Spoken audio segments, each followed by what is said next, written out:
The following is a presentation of the ForceCenter podcast feed.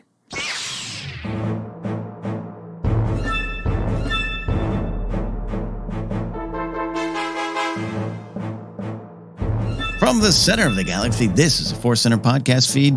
I'm Ken Napzok. I'm Joseph Scrimshaw. And I'm Jennifer Landa with two of my Padawans. Oh, my goodness. Hey, look, this is great. This is real life. This is the power of podcasting and motherhood rolled into one, Jen. So don't you worry. I'm thrilled personally to be able to hear children playing in the background. Oh, my goodness. Yes. Yeah. We're recording during the holidays. It's expected. Family around, kids around, no school in session. So this is it. This is ForceCenter School. Yeah. The Jedi Training Academy is here. Let me tell you, I don't know how they did it. You have a bunch of force sensitive children. That would be really challenging. How do you rein in a force sensitive child? Yeah, wow. That is a different kind of tutelage. At some point, can you ask one of your children to close the shades like Liam in Attack of the Clones?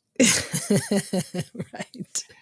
You're actually pitching some great content of like the Jedi nursery when all the real younglings are there. Like a bunch of 3-year-olds running around. Who's the Jedi that gets that duty? Yeah, you need to get this infant the correct milk before they shatter the nursery accidentally. Oh my gosh. Disney, Star Wars, Lucasfilm, that is a show. That is an animated show for Disney Junior right there. Sold. Dangerous Jedi babies. Love that. The gang is here, and we're here to talk about breaking news from a long time ago. We got some news. We are avoiding some of the scoopier, rumorish news out there. It's not something that's for us, and if it's for you, hey, go for it. But we're not going to cover it here on ForceCenter. So we got instead of scoopy-ish, we've got gossip-like and gossip-ish rumors and news to discuss here. It's quite a news week here on Star Wars. Also, we're going to be sharing our holiday wishes for Star Wars and looking back into Star Wars past in a special upcoming event this week, couple of days in history we're going to discuss. You all know the drill here. Today's podcast is brought to you by Audible. Get a free audiobook download and a 30-day free trial at audibletrial.com/ForceCenter. Over 180,000 titles to choose from for your iPhone, Android, Kindle, or MP3 player. A little bit later, as always, we'll have a ForceCenter Recommends. And yes, it's a new title. Hopefully, you all enjoyed our Padawan discussion. And we want to highlight, Joseph, we should definitely highlight the people who tweeted, finally, yes. And the episode was worth the wait. So we appreciate that support. Special shout out to all of the old Obi-Wan gifts for how long it took us to talk about this book that happened when he was a teen, and the great Titanic meme. It's been 84 years. I appreciated all those responses. That's great. Hey, before we get into the news and our life adventures, we have a current ask, and we want to thank all of you for helping make our dreams come true. We've been asking for 7,000 subscribers on YouTube. And Joseph, we had a great live Q&A on Friday, and the numbers are growing. Yeah, we had a really, really wonderful Q&A. They're always great. This was like a special holiday hangout. It was just great for me, and my attitude is headed into the weekend. So thank you, everyone, for that Q&A. We announced that we are going to do some more YouTube content, some more YouTube shows. We've got a YouTube exclusive show that will be premiering in February called Figure Fights. This is going to be a short, fun show where we decide who would win in a fight. Not the characters, but the very specific action figures. Could 2 Black Series Porgs take out Emperor Palpatine from Power of the Force 2? We'll find out on this show called Figure Fights that will be premiering in February. So we announced that, and as part of our whole YouTube adventure, we are making this ask in this new segment, to help grow that by getting to 7,000 subscribers. We have been climbing up that summit to 7,000. We're at about 6,700. So we are going to ask to keep climbing with us. That's our ask, 7,000 subscribers on YouTube. Yes, and the numbers are growing. We really appreciate it. It's been a lot of fun. Yeah, Friday night was a lot of fun. Joseph and I always have fun on live Q&As, but it was a great time. And yes, as always, we get asked. Yes, Jen's going to appear on the show one day. We are just trying to work it out. As you can hear today, scheduling could be an issue. But hey, you know what? I say, Jen, just throw some stuffed porgs on the screen with you and bring the kids. I think we'll just do that. Let's just do that. My gosh. Oh my goodness. That would be true chaos. It could be good. It could be dangerous. Could be. We're going to catch up with Star Wars and Life Adventures. Usually they roll into one. Jen, we'll start with you. Another, busy Star Wars-y weekend. You had a great article out there. What else is going on? Yeah, that was actually the biggest thing this week was getting that article out. I got a chance to interview legendary makeup artist Pat McGrath. She's been incredible, absolutely incredible. If you look at her past makeup history, which I know it sounds like, well, makeup. No, she's like, decking out people in silver holographic glitter makeup. She's putting feather lashes on the models' eyelashes. She's so innovative. She has a new Star Wars collection that's out. And it was fascinating to hear about how much Star Wars has influenced her and what a big fan she is. Because a lot of these brands, they come out with Star Wars collections, but she is a genuine fan since the 70s. She actually read the novelization before she saw A New Hope because it came out much later in the UK. And, since then, isn't that incredible? Like, she was just like hardcore. And in the creative process before creating this collection, she actually rewatched all the films, taken notes, getting inspired by the characters, the landscapes. Really, really cool to hear her process. That's amazing. That's fun. Yeah, I missed that article. I can't wait to go read it when we're done recording. Oh yeah. It's really, she's something else. She's great. I love her. And just hearing about her fandom, it's always inspiring when you hear such incredible creatives talk about how Star Wars influenced them as well. And what they've kind of gravitated or what they gleamed from Star Wars. It's always exciting to hear. Love that. That's great. Great Star Wars weekend there. Yeah. A lot going on. Anything else on any stuffed Build-A-Bear Gungans or anything? No, no, but we went to the Nutcracker ballet, which, in retrospect, as you guys might have heard at the beginning of this episode, it was probably not the best decision to take 2 7, 8-year-olds and a 3-year-old. It was just, the tension was building.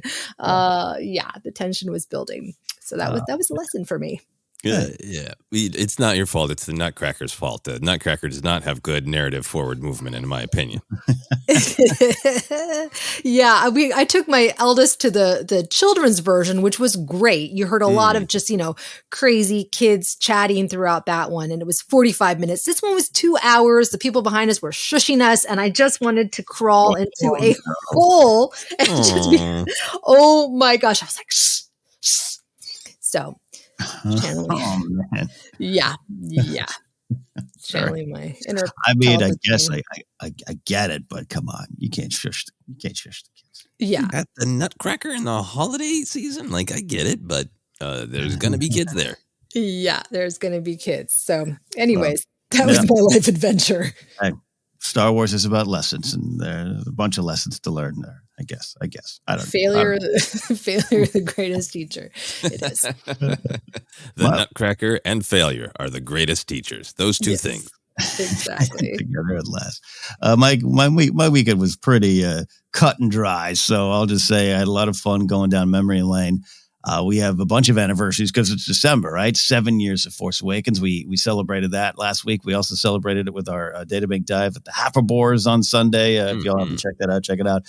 6 years of Rogue One, 5 years of Last Jedi. We're not done talking about that. Joseph and I have a special Star Wars rank coming this week about Last Jedi memories. So part of I went through, I don't know, with all the social media upheaval, I was going through my Instagram page and I have, I don't know, 1,000 posters. I went to the beginning.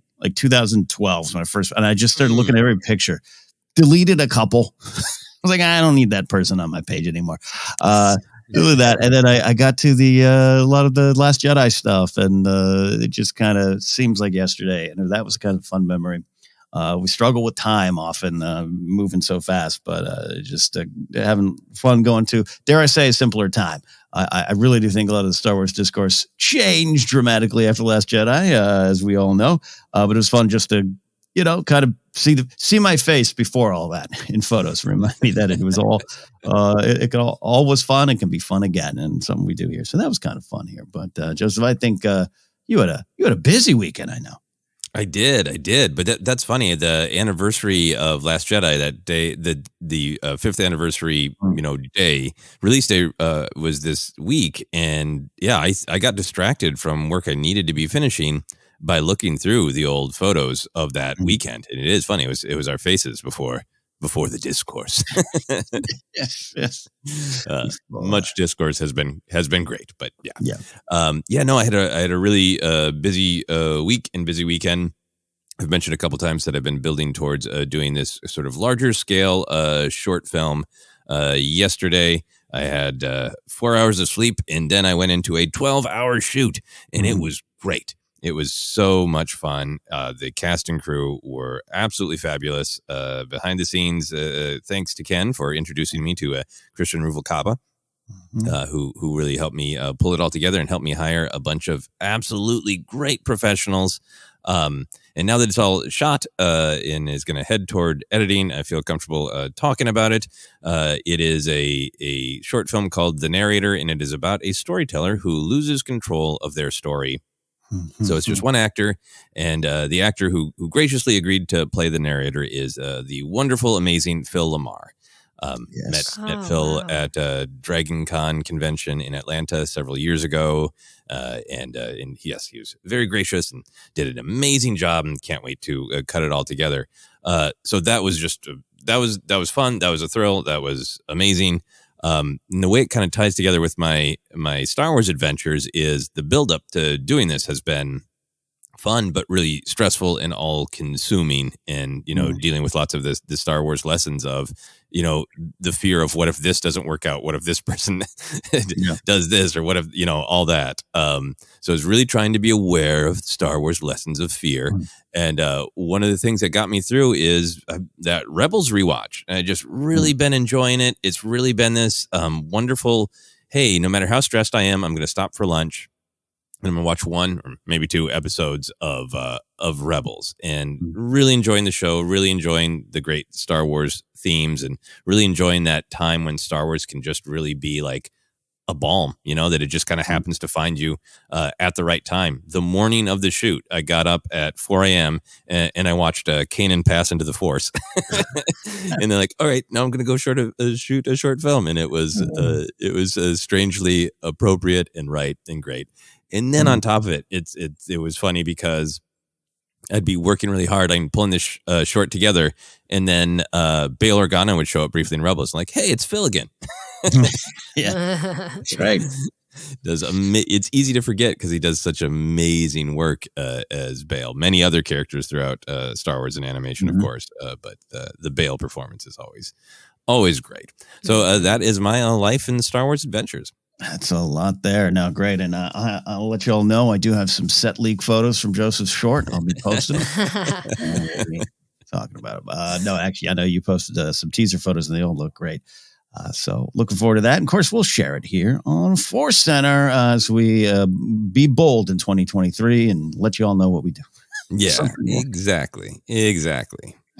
Let's look at some Star Wars news. One story to discuss today. And look, I think it's definitely worth discussing. We don't want to back off of it, but there's a little bit of that side of it that maybe we try to dip our toe in carefully. So we'll just say that up top. It's Patty Jenkins versus the internet today, a Rogue Squadron update story. So a lot of you out there know, you're fans of pop culture, Star Wars among the things, a lot going on with DC, with James Gunn and his team coming in to take over DC, and movies being canceled, actors not having jobs, losing jobs that they didn't 100% have. It's all weird. I don't know. Look, I'm a Henry Cavill fan. I like watching him load his guns there when he goes into a fist fight. So, it's all out there to take in. But among that was the story that Wonder Woman 3 was no longer happening, and some rumored reasons. And look, sometimes those sources of rumors are absolute imaginations, making things up. Other times it's scuttlebutt around the town and it's actual movie news reporters reporting things. And sometimes it's just scoopers or internet grifters. It's a weird world out there, but this is the world we are in. And I think James Gunn, along with someone like James Mangold, is really good at just kind of taking a shot at tequila and getting on the internet and going, let me fight you. Let me tell you the truth. And that's been fun to watch. But I think Patty Jenkins felt the need to go in and respond to a tidal wave of rumors and gossip surrounding the changes to DC via a social media post, an old Notes app style post here. I'm going to read exactly the big thing here. I want to make sure. Yes, all right. So there's a bigger statement that begins with her saying sigh. I don't have all that here. I'm going to read just the part that pertains to Star Wars because that's what we're here to discuss. Because her note obviously addresses situation in DC and Wonder Woman 3. Above all. But Jenkins addressed the status of Rogue Squadron. I keep saying that. Rogue Squadron by saying, here are the facts. 1, originally left Rogue Squadron after a long and productive development process when it became clear it couldn't happen soon enough, and I did not want to delay Wonder Woman 3 any further. When I did, Lucasfilm asked me to consider coming back to Rogue Squadron after Wonder Woman 3, which I was honored to do so. So I agreed. They made a new deal with me. In fact, I'm still on it, and that project has been in active development ever since.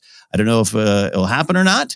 We never do until the development process is complete, but I look forward to its potential ahead. And obviously, the statement goes on to address a lot with the Wonder Woman 3 and DC situation. But we want to focus on that and anything that comes up here. So without kicking up too much dust, what do we make of Jenkins' statements on Rogue Squadron? Jen, I'll pass the hot potato to you. I was shocked when I saw her statement that she even had to make a statement. But we are in this day and age where we feel very close to these properties, to the creators themselves, where everyone is dissecting every move that they make, whether it's real or imaginary, that are reported by these blogs, So yeah, that was kind of different. I appreciate her honesty. She certainly doesn't owe it to us, but it's nice to know that Rogue Squadron is still potentially being developed and that she still is involved, because I really liked her personal connection to the story. I thought that she gave a great pitch with that teaser that they shared with us. I don't even remember how many years ago. But it's one of those things where I won't get my hopes up, because with anything with development, things get scrapped, things, get really far, but then they don't get made. What's happening with the WB and HBO and all that stuff, it's unusual. Like normally things don't get made before they get pulled or before they don't get released, right? You don't get that far. So if we never hear about Rogue Squadron again and Patty Jenkins, I won't be surprised. Let's put it that way. I think that's very honest as well, Jen. Yeah, we want to be clear here. Like when I say we're not kicking up too much dust, like we're going to take her at her word. I mean, she posted this, her name's on it, her words are on it. She is putting her reputation on the line by saying this. There's to me no lies detected at all in this. There's still stuff to read into. One of the reasons I wanted to discuss this, and Joseph, I'll kick it to you here, is that this kind of created a lot of understandable excitement about, Rogue Squadron's back on. And you know what? I hope to maybe one day see it, I think. But I got to tell you, I don't think we will, Joseph. And there's a lot to look into us, I guess. Yeah, I mean, I guess you can take it as a confirmation that it is not 100% dead, but that is different than it is for sure going to happen. Yeah, I think this whole thing is fascinating, definitely from the Star Wars, the Rogue Squadron perspective, but also like you're both talking about, just the how creators communicate now, to me, it feels like we've definitely moved into this world where the creators are online. They are accessible. They can choose to share. So we don't necessarily need to rely just on entertainment reporters. Like, to me, it's almost like the internet means like there are 12 people in a room. And if you were in a room of 12 people and one person was like the reporter and they said, you know what Ken thinks, you know what he did. And you're like, I'm right here. I could say for myself.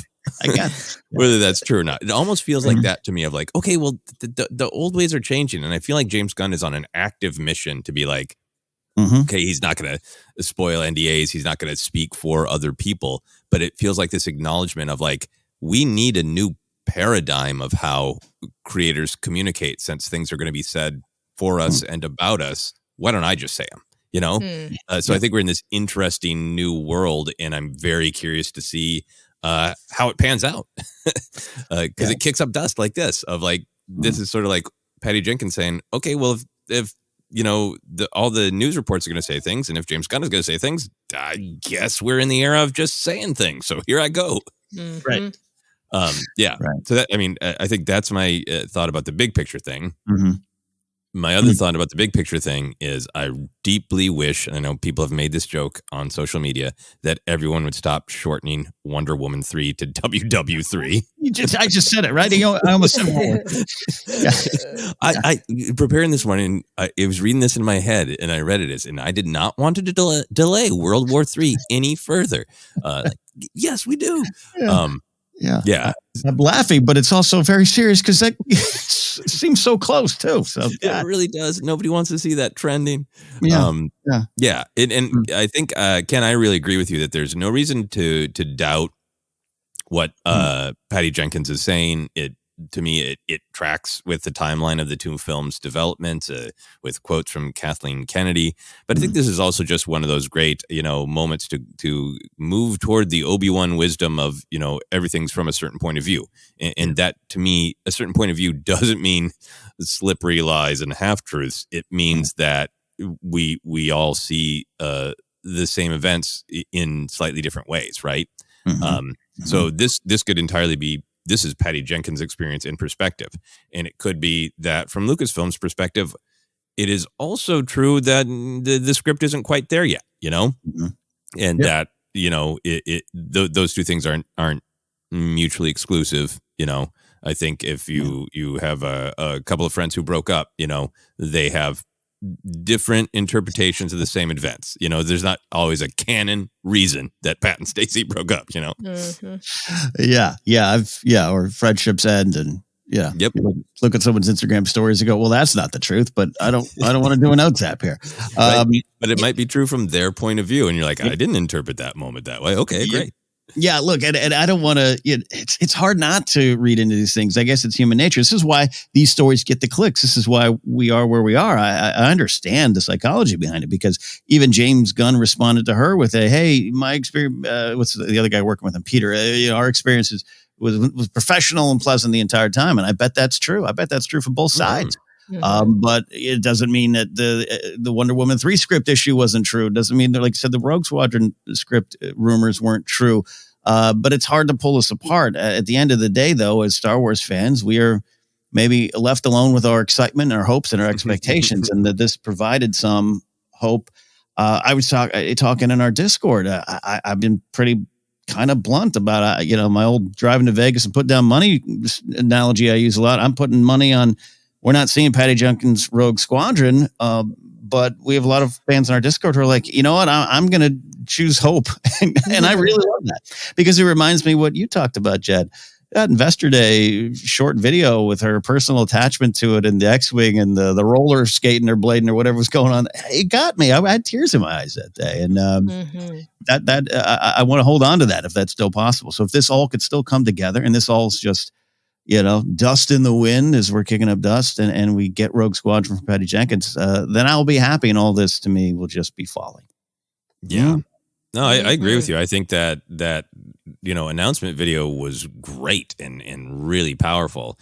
And whenever we talk about this Patty Jenkins thing, it always there's been so many reports and stories about her not wanting any notes and clinging to her vision and all that. And I think that it's always important to me to say the opinion that there are different kinds of creative partnerships. And sometimes it's great when it's a real team effort. And I also think it's fine if a creator's like, I'm really attached to my vision. I think that's really the heart of it. And this isn't going to work for me. To me, it just isn't an either or. If this whole saga ends with Patty Jenkins going, at the end of the day, they didn't want to do my Rogue Squadron film, so I'm done. Like, to me, that's like, fine. You made a choice as an artist. There's nothing wrong with that. Yeah, it's so weird. I even find myself choosing sides, and I try not to do that, right? Where I'm just like, well, Lucasfilm's notes must have been right. I don't know the notes. I'm never going to know the notes. Maybe they were like, and then we'll add a 50-foot Muppet. Like, I don't know. Like, and she was like, no, that's not what this is about. Yeah, you're right. It could be something we'll never fully understand. And we're sounds just like a good note to me, though. The 50-foot Muppet. 50-foot Muppet. Would we be open to a film called Rogue Squadron by another director? It kind of based even what you're saying, Joseph, of like, hey, Patty Jenkins' Rogue Squadron, it didn't work out, but hey, the idea is exciting. The title is exciting enough for fans. Or would it be best just to move on, Jen? That this word, if it's not Patty's vision, maybe this title, these words we leave behind. It's interesting now that you guys are talking about this, is having somebody like Patty Jenkins's Rogue Squadron, right? It's interesting because for so long, George Lucas obviously was just trying to make it so that it was like a new director putting their stamp on Star Wars. It just didn't seem possible. Now we're in an era where we have so many different types of Star Wars stories that is possible. And we do look forward to what that director would bring to the Star Wars stories. So that is something interesting. I think of like Rian Johnson's Star Wars. Quite frankly, Tony Gilroy's take on Star Wars, right? It's so specific. So if Patty Jenkins, I could see, I was going to say I could maybe see her being a producer on the film, but I don't know. She seems so invested. I feel like you're right. She would just kind of be like, you know what? This is my vision. Take it or leave it. Okay, you don't want to take it? Then I'm going to leave. But if she gave her blessing and was like, guys, we tried to work it out. It didn't work. And somebody came in, I think the next person who would come in would have to share their vision and their pitch. Otherwise, we would still be wondering, gosh, what was Patty Jenkins going to bring? What ideas did she have, right? That will never go away. So somebody now needs to come in and really take the reins and share what they would do with the property. Otherwise, there will always be talk. Yeah. Always be talk, right? That's a lesson we all learned in high school, right? What you talk about too, it's like, could she get a credit? Is it like Lord and Miller stuff a name somewhere on Solo, Trevorrow on Episode 9? That the old legality credit, I call it. Of you said enough words on a page. You typed enough words that are in this movie. So, or maybe to what you're talking about here, Jen. So, Joseph, I'll ask you the same question: a film called Rogue Squadron by director name to be inserted later, or do you want to move on? I'm very open for myself. Like this version, I think with that trailer that Patty Jenkins put out, in her family history, with having pilots, not fighters, but having pilots be a part of her life. It seemed like there was some truth, some core truth that about what it is to be a pilot that she wanted to get in there, and we may or may not see that. But Rogue Squadron, that title, that idea has such a long history in Star Wars. I can see the idea of a film that's like this it has the name. Or it has the idea that, hey, a new group of pilots forms post Rise of Skywalker, and to honor the past, they take on the name Rogue Squadron. And that's it. For similarities between what Patty Jenkins was developing and then the new idea that goes forward.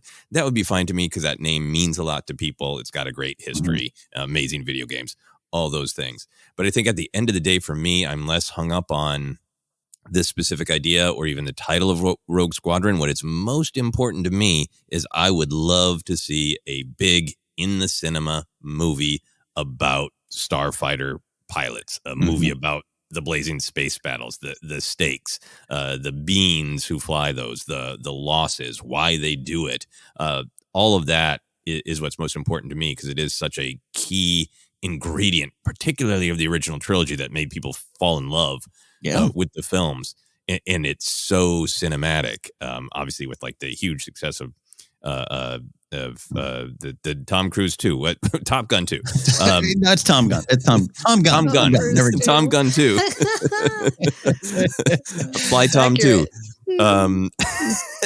That for me, getting that core ingredient, the way Tony Gilroy grabbed the socio-political and the espionage and the day-to-day terror and said, let's dive deep into that. I want somebody to grab that part of Star Wars and dive deep. And that's most important to me over who does it or what it's called. Yeah. Now, look, because my own answer to my own question here is sage the place, move on, light a candle, and let's clear out the spirits. If it doesn't work with Jenkins, and I would be interested to see that version, let's just move on. But that said, Rogue Squadron has a place in Star Wars. That name, we know it. And so I think Tom Gunn in space, absolutely. And it could be a case of I'm not suggesting Tom Cruise in Star Wars, though. I've been spending the morning watching all of his stunt videos on Twitter and wondering, is he going to die by high cholesterol? Because how does he keep it's something mundane's going to take him out, because he's insane. It's insane what he's pulling. That would be really funny. But him, a Brad Pitt or some big kind of name in Star Wars, it'll be an old crusty pilot leading a bunch of young pilots. I'm in. And you're so right, Joseph. I think that is, I don't want to say an overlooked ingredient of Star Wars. There's many ingredients of Star Wars people want in their Star Wars stew, but the going back to New Hope and Lucas cutting together old World War II footage and saying, like this, but in space, let's put this together. And the ILM team putting the fighter pilot thing, that was a real thing. That absolutely pulled a lot of people in. It had that space flight feel. Yeah, absolutely. And just getting back to that and focusing on that would be so cool. Yeah, and that's our final question, I think, that emerges from this. This is an ongoing question here. This is the answers can change. But this latest round of, again, she says, she left the project. And I can't remember the previous stories, which might have been rumors too, but and stuff Kathleen Kennedy said. I didn't get the feel that Patty had left the project. Maybe that's new information just for me. Maybe I didn't pay attention. But we have the question of what will it take for the general public to gain confidence in the movie side of Star Wars going forward? Because look, as happy as I can be about Star Wars, I understand the perception is not good overall for movies going forward. And where is it? Where's the slate? Where's the announcement? Did Bob Chapek have a slate of Star Wars films set in place before he was ousted? We don't know. All those kind of things. Jen, how do you think they can get the confidence going forward? I think it's really challenging in this day and age. And it's not Lucasfilm's fault, because there are people who make money off of scoops, paparazzi style of reporting. So it's really tough to keep a secret nowadays, and there's so much speculation about deals falling apart. So I think at this point, let us know when something's in pre-production, right? I don't want to know about it being developed. I know that they feel the need to announce something like a title. I feel like that's just kind of too dicey, because things can fall apart like we've been talking about. So let me know when you guys have a plan, right? Let me know when there's a couple things already in pre-production, things are already moving, then I'll get excited. I don't want to know about anything that's being developed, because then I just get disappointed when creators drop out or somebody gets fired or whatever, right? So just let us know when you guys got it together. Yeah, which means in order for them, Lucasfilm, to get the confidence of the general public back about the movie side, they might need to destroy the internet, Joseph, where, like Jen said, scoops and gossip and all the stuff leaks on out. And, Kathleen Kennedy's like, I didn't even say anything. No one got fired because I didn't announce it. So, yeah, that's part of the battle, too. But, Joseph, your thoughts for the film side going forward? And how does it all make it work for the fans? Yeah, I mean, I think that there is an embrace, an acceptance that there are some things that Lucasfilm cannot control. That great Star Wars message, like what we're seeing with Sean Levy, which, yes, absolutely, it seems like he's in talks, and I hope he makes a great Star Wars movie. But Lucasfilm has not said a word, about it, and there are a lot of people think that Sean Levy movie is happening for sure. And nope, the only thing that has been confirmed is he is in talks. So who knows? Yeah. So what I want from Lucasfilm, what they can control, is just absolute follow through from announcement of the film to completion of the film with no bumps, right? Because there has been bumps and lots of stories and lots of speculation and all that. So I would love that for Star Wars and for Lucasfilm. I think right now in this kind of era of franchises and DC rebooting their reboot of their reboot and Marvel kind of chugging along so successfully that it's almost that's almost backfiring. like their movies are still doing well at the box office, but there's malaise in the conversation about Marvel movies because there isn't a lot of drama. They just keep coming. And we're in this kind of different franchise world. So I think hearing from Lucasfilm in approach is the next movie a slow build of a shared universe? Is it back to standalone movies that hop around the timeline? Right now they're saying no new trilogy, but is it a new trilogy someday? Are they going to plant a flag and saying we're telling cinema stories in this era? I think kind of in a sense of the direction is great. And then personally for me, what I would be excited by for announcements is I love a ton of the creators who have things in some stage of development. But what the movie announcement from Lucasfilm that would thrill me is that they are giving films to directors from within their ranks they're building on Disney Plus. Directors that already have a relationship with the galaxy, that have a relationship with Lucasfilm, that have a relationship with the audience. I would be thrilled to hear announcements about films from Rick Famuyiwa, Deborah Chow, Bryce Dallas Howard, Steph Green, who directed Chapter 2 of Book of Boba Fett with that great train chase sequence. I would love to hear announcements about those directors making things. Yeah, that'd be great. Keep it in the family they're building, so to speak. Yeah, with you on that. And yeah, I think what will end up working is when a movie comes out and then we see it and we feel it, and on the opening night and the pictures and the things we're talking about in our own memories, I think a lot will be forgotten once it comes out. Will the movie work? Will everyone love it? No, that's impossible. We're gonna have what ifs and should ifs and could ifs to the end of time, which I get. But I think part of the reason is we just don't have the next project. So we have a lot of questions about it. So it's all interesting. It's an interesting time to break apart. Even James Gunn getting out in front. I saw an exchange where the whole thing about some clickbait and scooper was, I heard James Gunn doesn't like Henry Cavill. And then he says, nope, not true. And then the announcement comes out.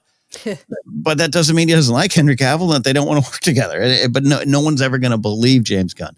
No one's people are struggling to take Patty Jenkins at her word, which is weird. She put the words out there. Let's believe what she wants to share. So it's a weird time, and we'll keep you updated, of course, as best we can without kicking up that dust, as we said. All right, we are done with the news. That's it for our discussion on the news this week, but more on the way. Before we take a break, we are going to have a ForceCenter Recommends, an audiobook we think you should try out on us. Joseph, what is the new title?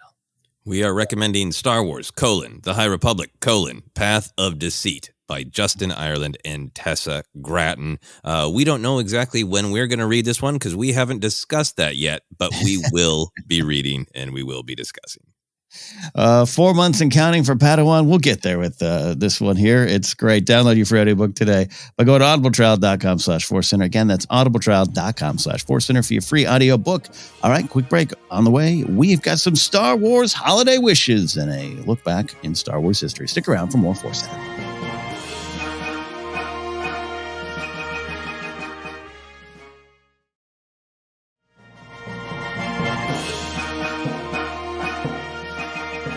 Welcome back to ForceCenter. We're having some fun discussing the news, but now we're going to discuss Star Wars holiday wishes. The news a little slow and a big holiday on our doorstep. Whether you celebrate or not, it's the time of the year to think about gifts and wishes. That's the reason for the season, I believe, if commercials have taught me anything. So let's have some fun sharing our silly Star Wars holiday wishes. Joseph, Jennifer, and I are going to go over some, wants and wishes. And like I said, it might get silly. It's kind of part of the point. All right. So, Joseph and Jennifer, we'll start here. Jen, I'm going to ask you here. What character do you want to show up in an upcoming season of television, 2023 or beyond? Well, we're actually getting a lot of characters that I had hoped that we were going to see, like Sabine, Ahsoka, Ezra. So I'm going to go with Mando season 3. And I'm going to say the most predictable thing ever. Because, look, the Mandoverse has brought back the Hutts. I didn't think that was going to be possible. They brought Chrysanthemum, right? They've made my wishes come true. I'm counting on Jon Favreau to bring an Ewok. And here's why. Because we have Pikpa, the Ewok hacker from Last Shot, I don't think she's dead. I don't remember. It's been a while since I've read the book. She's not dead. She would be the perfect addition to help Mando, right? With their hacking skills. And I think it would also rehabilitate the Ewoks' cute teddy bear image. So I'd be a twofer. And I think that it could be something great. Not just for me, but just for Star Wars fans in general. That's a great point. We got the wonderful work they've done with the Tuscans to kind of make us look at them again for the first time, so to speak, and add a lot to them and their culture and the context and all that kind of stuff. It's a different kind of thing with the Ewoks, but yeah, it's maybe time. We keep talking about it, an Ewok holiday special for the new era. But yeah, Peekpa or a dark and gritty Ewok in Mando would work. That's what I'm saying. I'd love this idea. There's just so many images that pop into my head. It seems like Pelly's always the one who introduces Din to different people. So I love the idea of he comes back to Tatooine to get the N1 tuned up and like, I got a new pal for you. It's Peekpa. And Din's like, is this a Jedi? No, it's an Ewok. Learn things. Gosh. Yes, that's it. Pelly always kind of has some, exposition in all of her bits of dialogue, right? Like, here's a map. Here's where you're like, these are the Ewoks. A lot of people overlooked them. They thought they were too cute, but they helped take down the Empire. Like, that'd be great. That'd be great. Yeah. And I love that idea of Jen, what you're saying of, combating the cuddly stereotype of Din really learning respect for the hyper violent potential of an Ewok. Yeah. Look at Chrysanthemum. I mean, right? We finally saw the Wookiees. Well, I mean, we've seen, of course, their ferocity, but even more so with Chrysanthemum. Mm-hmm. You think Din would have some respect, like game recognizes game type of thing with Ewok. Vicious Ewok. That's great. Make it happen. My answer is kind of boring, so I'm going to go first. And Joseph, I'm putting a lot of pressure on you to end this first round of questioning here. But my honorables, I have some honorable mentions that we always want to mention. Dr. Aphra, Ray Sloan. I'm going to carry that flag as long as I can until those characters show up, especially Ray Sloan. And yes, I know that Lego set we talked about on the live show Friday. That's exciting. Could it be a prediction or just a cool toy?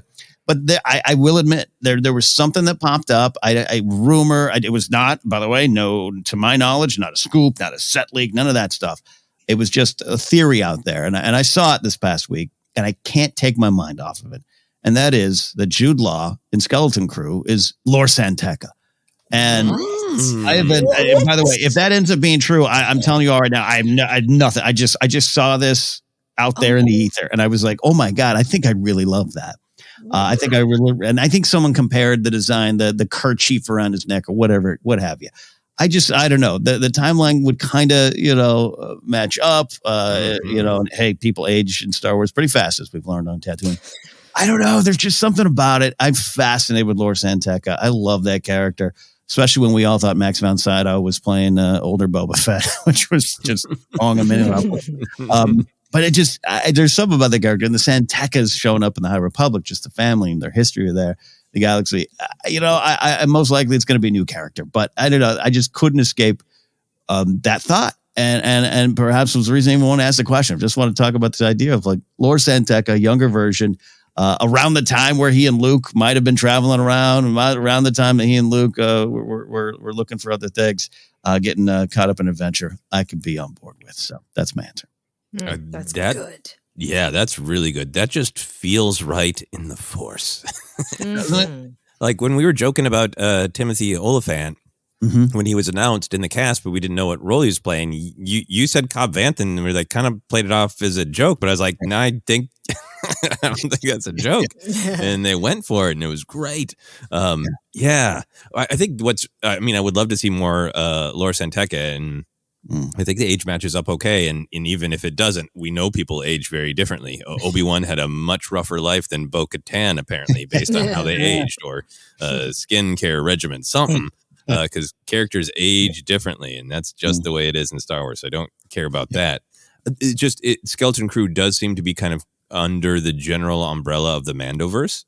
And I don't want to phrase this as Favreau and Filoni are like fixing the sequel trilogy in any way, but it seems like just like Lucas himself did with, say, the Clone Wars, adding more context to the big screen adventures. And I feel like the Mandoverse has been interested, while following the journey of Din and Grogu, in giving a little bit more context to Imperial remnants, to the First Order, to the development of Snoke.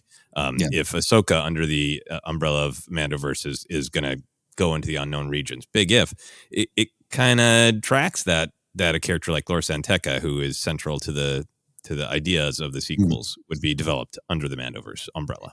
Possible. It's possible. Like I said, if it ends up to be true, this is I literally just taking a wild stab, much like the Cobb Van thing. Nothing on that, but I just, I'm with you on that. There, central to the idea. All right. But Joseph, a lot of pressure on you. What's your answer? Well, my answer is maybe there's a slim possibility in Ahsoka, but I really want to see the return of everyone's favorite half ox, half made of rocks, turns into a storm when agitated, the Bendu. I've been waiting to revisit the Bendu in the Rebels because I just wanted to spend a little bit more time with the character, sort of track the philosophy of the character when I'm not, waiting week to week to watch it with commercials like I did the first time, but to, just slam through it ridiculously fast on streaming. And of course, the fact the Bendu is played by the amazing Tom Baker, who is very up there in years now, but is still pumping out Fourth Doctor adventures for the Doctor Who audio range, Big Finish. So he's just a phone call away saying, Tom Baker, do you want to say Jedi again in your deep, rich voice? I would love to see the Bendu pop up anywhere. Live action would be amazing. Yeah, they could pull that off. They could absolutely pull that off. That'd be wonderful. Yeah. Jennifer, were you a Bendu fan? I am. I was. I loved the character. Fascinating. And I that's the kind of weird thing that I think would do really well in the Mandoverse, right? And really well in live action. That's like what I expect. I expect these kind of there's something vintage about that character, right? Like it's almost like a Muppet Fraggle, like I could see it in the live action form, although I'm sure that they would do a nice job with the CGI as well. Oh yeah. And there's like a little bit of a Tom Bombadil from Lord of the Rings vibe of this powerful creature who could intervene, but is too busy just saying weird things. Yes. That ring doesn't. I don't need that ring. That's amazing. That's a great cross reference there. Love that. Those are great answers. We're just getting started. Our holiday wishes. So, without a doubt, Disney Plus has changed the game. Whether they've lost a lot of money or have the subscribers, all those things, we can talk about the business later. I love having Disney Plus around. I love just being able to go in and pull up Star Wars when I want Star Wars, and not just the movies, but other things. Flyovers. Is that a tauntaun down there? It is. That makes me happy. So, what Disney Plus only Star Wars project or video or short or anything would you hope to unwrap in 2023? Joseph, we'll start with you. Yeah, I don't know if it could happen in 2023, but you know what? We're wishing, right? Yes. I think for shows, I'm always happy to see brand new ones, but I think one of the threads that has been created in the Disney Plus shows that I would be most interested in pulling on that thread is a show called The Path, and it is starring Reva and her journey forward. I really enjoyed the character of Reva. I really liked that this was a character who was right at the precipice. Obviously, the character did lots of awful things, like Darksiders often do, for an understandable reason, but then the choices made by that understandable reason are awful, but took that step back, right? And we've got a question on this week's Cues of the Force show, but I think it's a topic that comes up a lot in Star Wars of, well, what does redemption mean? Does this, one act of Anakin or Ben at the end of their life, what does that mean? So to have a character like Reva who can say, I've got a long life ahead of me, I want to make a difference now. And at the same time, that show introduced the idea of the path, that is, helping Force-sensitive kids born in that era. There's just so much rich storytelling to have, both from what the path is, what happens to it, and then Reva's journey or, path. Yeah. Love that. That's a great answer. Absolutely love that. Yeah, and we're pitching. Yeah, I said 2023. That counts. But if it bleeds over next couple of years because they got to develop the show, you got Go Pictures, so I like that one. Mine is one. Think about it. My own question. I botched the answer. This could not happen in 2023. We need to hear about it. But here's what I want. Let's just finally do this. Let's finally get the answer. Let's make it official. If you need to clean it up a bit and there's things you can't get to because of legal agreements, I get it. But I want the making of the sequels. I want a docuseries. I want a doc. Put Kasdan on it. Lawrence, I don't care. Light and Magic was great. Do we get the entire story of JJ saving Harrison's life on the Falcon set? I don't know. I know there's a lot around, J.W. Rinsler said before he passed away, said, there was going to be a book that they pulled back. And I understand that can help foster some cynicism towards the making of these movies and blah, blah, blah, blah, blah. But that's why I'm saying, give us the new Empire of Dreams. Give us the Empire of Redreaming. I don't care. I'd love to know that story. And I'd love to have it come from Disney and on Disney Plus so I can sit down and we can watch 1, 2, 3 or more episodes about this story because it's fascinating. And this is Star Wars for another generation. I love it. I want to hear the details, but I want someone who was 10 when Force Awakens came out to get the chance to get all those stories behind the magic, just like we did when From Star Wars to Jedi came out, and I had it on VHS, and it just took me deeper into the world and the lore and the Phil Tippett's and the Joe Johnsons, all those names we know and knew growing up. I want the Neil Scanlons and Michael Kaplan, all those names that we know now. But I want the next generation to get the chance to experience behind the scenes story. So that's my pitch: the making of the sequels. Wow. I just feel like I've watched your unboxing video and now I want what you just unboxed. Because I was quite content. I'm like, Star Wars' presence is the present, right? I'm happy with everything that we're getting next year. But now that you said that, oh my, we need that. I was reading about Jake Lunt Davies, who was talking about how he and Rian Johnson, came up with the porgs and the concept design behind that. And I was like, I don't think a lot of people know. Oh, no, I'm sure a lot of people know. A lot of Star Wars fans know a lot about Star Wars. Yeah. But I would love for more people to learn about these incredible creatives behind the scenes, like you're talking about with Phil Tippett. Mm-hmm. And that would just be amazing. And I think what it would be really great if you like with Light and Magic, what was so great about it was that it told a story. It did not shy away from the drama, from the heartbreak, from the things, the confrontation and the tough things that people normally don't talk about, right? Mm-hmm. Or they don't want to talk about. Some of the things with the Disney Gallery and those series are beautiful. They're very heartwarming, but they don't always show I don't want to say the ugly side, but the challenging side of making a movie. It is drama, and I want to see it. I want to see these creatives struggling and making those tough decisions.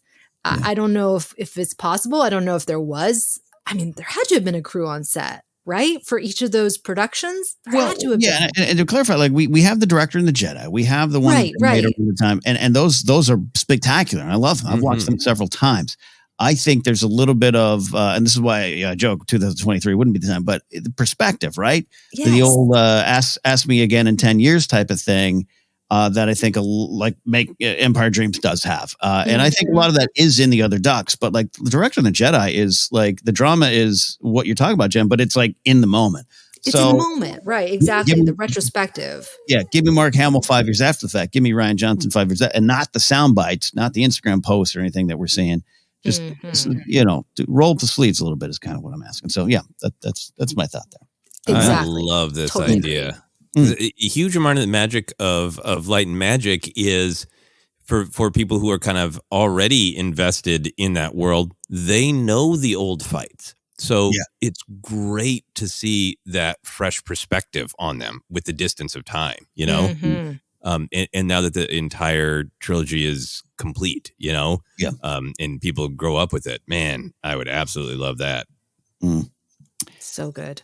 We'll see. One day, at least a good book. We always joke our old pal Chris Taylor. That's right there. This follow-up to his first book on some of the story there.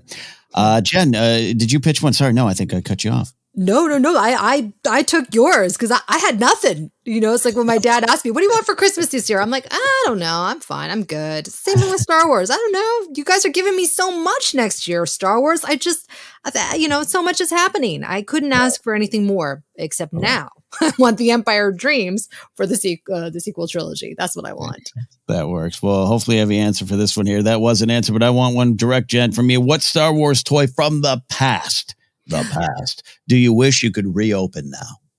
Let me tell you, it's not that long ago. 4 years ago, I was gifted the Lego First Order Heavy Assault Walker, Guerrilla Walker. I put it together, and last year, I think it was, or 2 years ago, it got knocked over by my toddler, and it just fell apart. Completely fell apart. And I have yet to put it back together because it's so daunting. Mm-hmm. And if I could go back now and open it, I would super glue it so that did not happen again. As you can hear by my toddler, she's a wild child. She's showing up to confirm your story. Oh, you can face down the whole First Order with nothing but a laser sword. Oh, a giant 3-year-old. Which I think is close to Mark Hamill's actual idea for the Battle in Crate. Joseph, look into the past. What toy do you want to open again or open for the first time? Yeah, no, I really took the spirit of your question of reopening for the first time, so re-experiencing something. And the thing that popped in my head was when the Power of the Force 2 line came out, it was initially, at least where I was in Minneapolis, really hard to find them on the shelves. Mm-hmm. So I knew that the figures had been released, and I kept checking Target, and there was just an empty space where they'd all been grabbed up. And my brother's girlfriend at the time for Christmas had found and gifted me buff Darth Vader. Yes. And it was just, I know I've talked about the Power of the Force 2 line of that idea of like, I didn't think this could ever happen. Like years before, it's like, why don't they just release action figures again? Why don't they just do that? And then they did. And for me, this was the beginning of the adventure. I opened buff Darth Vader and put him up in my room and stared at him with hope for the beginning of the Star Wars adventure returning. Well, that's a great answer there. For me, I'm just trying to correct the mistakes of my youth here. I want to open for the first time, not reopen, the Millennium Falcon. Look, everyone's heard the Y-Wing story. I now have in the box a vintage Y-Wing that I can't open because I don't have the room. So that said, no one out there be cheeky and say, well, we're going to send Ken the Millennium Falcon. I don't want it. But theoretically, in my mind, I would love to get the Millennium Falcon because I never had one. I've never had one. Never had one. I'm a Han guy. Love Chewie. I've never had the Falcon. You know, the one with the handle, right? They have a handle on the bottom so you could fly around the backyard. That was one of the big gets in my neighborhood, and I didn't get it. So I was thinking, if I was to go back to the past, what would I truly want? I would go big. I'd go with the Millennium Falcon, and I got the vintage Han now. I can sit him in there. I'm sure he doesn't fit well with his legs not bending much, but I would have fun. And with my backyard, I do have some room. You would see a adult male or a cadult, I think is what I read an article today calling us. I'd take it for a spin in the backyard. Sounds man, that would be great. So silly. I would love to see that and capture video of that. Exactly. We'd have a ring in our backyard. I would share the footage with the world. I want to like hide in a bush, like I'm getting secret footage of. Exactly. Set leaks. Yeah, be Star Wars kid for a new generation, and like proud of it. 2 a.m. and Ken Napzok wanders out into his backyard in a robe with messy hair. Like, what's he doing? What's he doing out there? And then, would love that.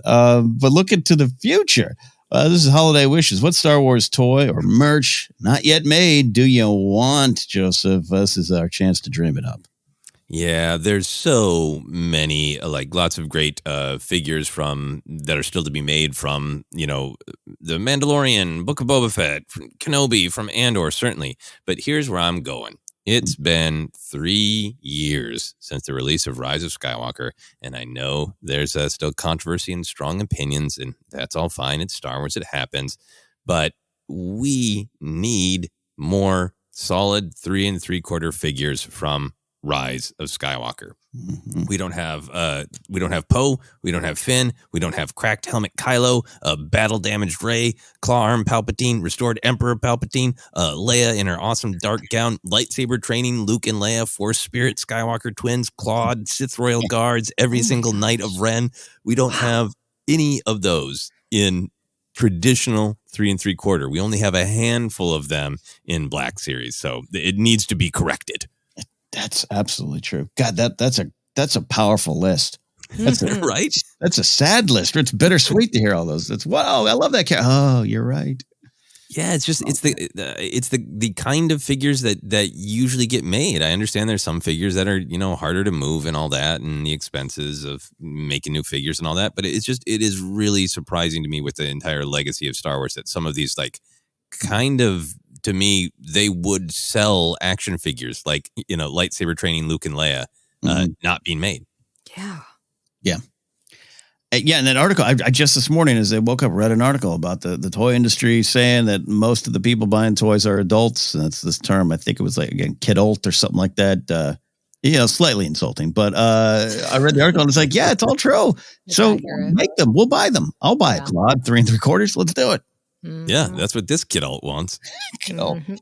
Yeah, there you go. Mine's kind of simple here. I've just been on this Dexter Jetster kit for a while now. I stand Dex, but I was thinking, say, what do I actually want? And I would like if I'm going, it's a case of I'm going to go big or go home with Dexter and Obi-Wan. I want a 1/6 scale display of them sitting down talking about the Camino Saber Dart and just old times. I want that scene.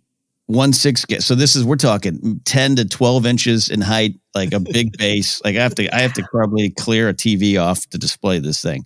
But when people come in my house, I want them to know how much I love Dexter, Jetster, and Obi-Wan Kenobi hanging out with his pal Dex. I love that. I was just looking at some of those really amazing complex sideshow collectibles that come with like 8 different hands. So the amount of hands that Dexter Jetster would get to come with, and probably a whole different lower, body for one with the pants are up and one with the pants are sagging. Like, look, you need it all. Yeah. Yeah. Oh, yeah. You got one holding the Camino Saber Dart, one holding a cup of Jamba Juice or something. That's Kenobi too. Oh, this could be a lot. So yeah, price to go probably about $500, but I'll pay it for Dex. Jen, what toy or merch do you want? I got a lot. No, I only have 2 that I would really like. So the Galactic Pal line has been a favorite of mine and my kids. When I was under the impression that they were going to release a lot more. So far, I think that they only have like 4 or 5. I really want a Tauntaun Galactic Pal because I think it'd be so cute to have that face, which is really nicely detailed with a soft, squishy body. Put a little Hoth diorama that you can set up, get a little fuzzy holiday themed sweater from Build-A-Bear that you stick on the Tauntaun, take it around for fun adventures. And the second thing, which I really would love, is for Lucasfilm to do a collaboration with American Girl doll. And I mean, they could have a Leia doll. It would be amazing. They could charge so much money. You buy the different outfits. You could have, because a lot of times American Girl dolls come with pets. You could have all sorts of different pets. You could have they have like these cool diners. They have they have an airplane American Girl doll. The possibilities are endless in terms of what Leia could come with and accessories that you could buy. That would be amazing. Look, I used to be the security director over the farmers market, so I would see that American Girl store on the corner on Grove Drive every day, and I'd walk in there a lot. If no one knows what the American Girl stores are, you got the infirmary ER for your dolls, you got the place to eat, you got the barber, the salons for your dolls. I would get the little Leia one and book a lunch, and they'd be, "Sir, what are you doing?" I'm like, "I'm changing things together. All right, with this kid, you gotta let me in." That would be crazy. That'd be wonderful. Yeah, and they tie in with books too, so then you could have a little Leia kids book. I mean, come on, let's make it happen. Who do we got to talk to? Jennifer wins with the realism of something that could actually happen. And all the adults in line at American Girl stores. It'd be something. All right. Final holiday wish for the day. We all three have got to experience Galaxy's Edge. We're fortunate to have done that. But what character would you love to interact with at Galaxy's Edge? About two that is not currently there. Jen? Again, Star Wars it just brought me all these gifts. They have Fennec Shand right now. They have Mando, Grogu walking around, which is pretty epic. Good call on that. I would love to see more aliens. I would love to see a caretaker walking around. Having that type of an alien, right? Having more aliens, period, walking around would make it feel more immersive. It would also provide for a lot more photo opportunities. It would be magical. It'd be like what the princesses are in Fantasyland. Give that to a bunch of aliens walking around and make it feel like you're in that world. So fun. That's amazing. I like that idea. That's a big win. Joseph, what do you get? Yeah, well, I wanted to say Claude is what I wanted my answer to be. But I think Claude would have to be animatronic because I know when performers are in those kind of big mascot-like suits, it is a true risk to their lives. Yeah. People post the videos of Gritty or whoever, being attacked and they're funny, but my girlfriend for a while before I was with my wonderful wife, Sarah, did a lot of costume characters, and it was like such serious business that you had to walk around with caretakers, not the caretakers from Star Wars, but like caretakers to be like, we gotta make sure nobody attacks Snoopy for fun. Right. So I think Claude would be a real nightmare costume with no limbs to protect you. Oh my gosh. You're just basically just this giant alien punching bag that would need to be protected at all times. Yeah, I mean, because you'd have to keep me away because I'd go poke. I just put my feet. How do you feel? Gelatinous? What do you feel like, Claude? Right. You'd need it to be like a lineup for hugs and with several caretakers around to protect Claude. So the more traditional just person in a suit. I agree with Jennifer. Aliens. I want the Kubas from A New Hope. I want Garandan to be lurking around and squawking into a comm link, and everybody can play the game as Garandan spying on me. Oh, that's beautiful. Interactive. That's a great answer. You both are winning here. I got some quick runner-ups. Infus Nest would be fun, and just to see the great design and costume. Oh, yeah. Boss Nass, because we saw some great cosplay at Celebration Anaheim with Jar Jar and Boss Nass. I took a photo of them, speaking of my Instagram reel, and it you could have fooled me for a second if I was drunk enough on space juice there at the cantina. I would love just talking with Boss Nass, but you'd have to find the way to get the jowls going though. That'd be maybe a big hint. But my actual answer here is kind of takes us home to where we started. Actually, takes us full circle with Jen's first answer. I want Wicket. All right. You find a wonderful performer to get in that outfit there. And you talk about, like you said, Joseph, playing around with Garandan. Is he spying, open up the app and find out. Imagine running into Wicket and there's first order troopers around and he's doing, he leads you around to safety, kind of like he was doing with Leia. And you have a conversation with Wicket, kind of a and you get to slink around Batu, led by Wicket. Oh my gosh! Come on, that's what I want. That's what I want. How do they not have that? Love that. That's so good. It's so magical. It's magical memories. It's the Ewok erasure. We've got to correct it. We're going to correct this. Wow. The Ewok idea is great. I also really like the idea of, them promoting Galaxy's Edge by you can actually feel the spittle of Boss Nass. Yeah. Come on by. All right. Well, there you have it. Our Star Wars holiday wishes for 2023 and beyond. What are yours? Let us know, whether it's in our Discord or on Twitter. Just tag ForceCenter and let us know what your holiday wishes are. We're going to close the show here real quick with This Week in Star Wars History, looking ahead to Star Wars Past. I got to tell you, last week there was a lot to choose from, a lot of anniversaries and the releases. It's a holiday week, so the days in history are a little less spectacular, but there's some great stuff. On December 20th, 1998, gosh, I remember this as if it's yesterday, Mark Hamill appeared on The Simpsons as both himself and Luke Skywalker. Also, on December 19th, 1977, another era indeed, Mark Hamill appeared on the Bob Hope Christmas special, which included a sketch parodying Star Wars, which had featured Olivia Newton-John in it. Appearances and promotional pop-ins remain a key part of modern-day media. Think of some of the stuff, Fallon or Colbert, and Mark Hamill shows up, all those kind of things. That still works. But there was something special about seeing Star Wars out in the wild prior to the explosion of social media, at least I think. So what are some of our favorite moments of Star Wars itself, or the characters, the actors showing up outside the galaxy far, far away, Jen? Ooh, well, there's so many to choose from. The Donnie and Marie variety show in September of 1977. Chris Christopherson played Han Solo. Donnie was Luke. Marie was Leia. Chewie, R2, and 3PO made an appearance. And it's just wild. You know, there's dancing stormtroopers. It is so kitschy. I think even more kitschy than the Star Wars Holiday Special, which is really tough to beat. The 70s had so many, right? There was also the dancing 3POs and dueling the dancing Vaders, which was in a 1970s French variety talk show. So much. I think I actually explored some of these in a Happy Beeps episode. I think it was like the weird side of Star Wars. Anyways, those are my picks. I love that crazy era. Crazy area indeed. Yeah, the variety show era. Kids, look into it. Oh, it's something special. My Saturday night spent with the Mandrell sisters will never leave. The Mandrell sisters. Wow.